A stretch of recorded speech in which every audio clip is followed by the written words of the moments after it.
Brought to you by Express Care Health and Skin Center. Get in, get out, get better. Okay, we're back. Dr. Jitka Lom is still here from Express Care, and we are talking about attention deficit and hyperactivity disorder. Dr. Lom, real quick before we get to our Facebook questions, the H was actually added in recent years. It's true. It used to be just ADD, and now it's been changed to ADHD. Oh, okay. Interesting point. Okay, so let's go ahead and get right to our Facebook questions. Remember, you can go to KUAM.com/Facebook and post these on our wall. Our first question comes from a person named Second Opinion from Totu.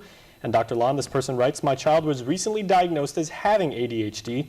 Is there any possibility that he has another condition and he was just misdiagnosed? It's possible.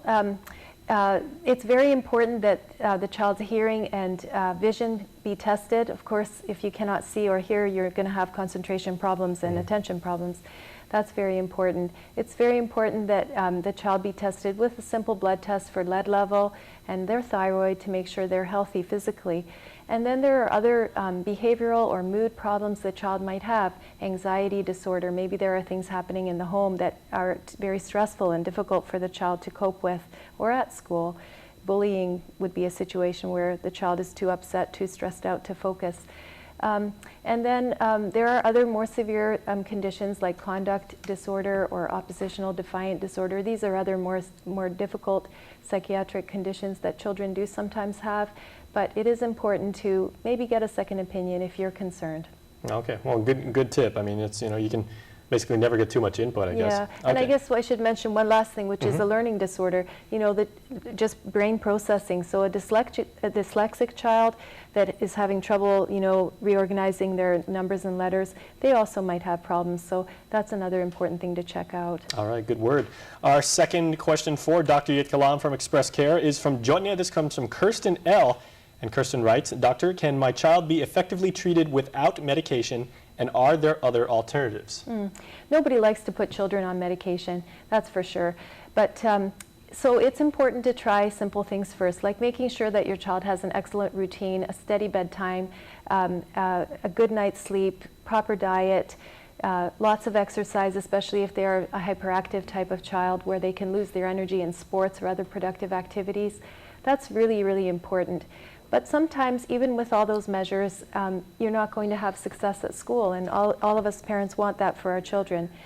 So it may be necessary to put your child on medicine. People always ask the question about diet, whether sugar and food additives affect ADHD. Sometimes, but there has never been a study that has conclusively shown that one additive or coloring or one or sugar, anything really affects it in all children. Okay, and of course you should be giving your kids like sharp, healthy meals 3 times a day anyway. Right. All right. Okay, our third question comes from Kin, and Kin is from the capital of Hagatna. And Kin asks, do children outgrow ADHD? We talked about this briefly in our first segment and everything, but like at what point do you progress, if that's even the right word? Right. So it's diagnosed before the age of 7, early, or at least the symptoms came on early. And usually by about 4th grade, children will be having some struggles at school. They can develop coping skills again, strategies to help them, reward systems to help them when they do well. But they may have this throughout their lifetime. Okay. Yeah. Okay, and our last question.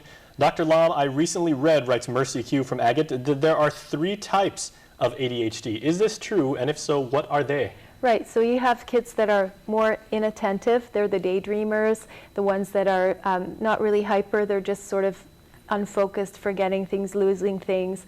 Then there are the hyper ones. They're the ones that are running on a motor, just running around, can't sit still, squirming, fidgeting, interrupting, talking out of turn, can't wait their turn.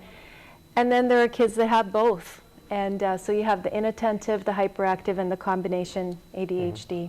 Are there other things that, maybe psychologists might want to consider, like, if your child is having difficulty in school or difficulty learning, put the child in like maybe a music program or in sports and everything to see if they can, maybe regain the clarity of their focus in another way and just kind of like, hone their aim that way? Definitely, it's very helpful for strengths to be identified and focused on. We don't want to always put somebody down because they're not being able to focus at one particular activity. Okay. They all have their gifts and their strengths, and if we encourage them to develop those, they will certainly be successful. Okay, well, Dr. Lom, thank you so much.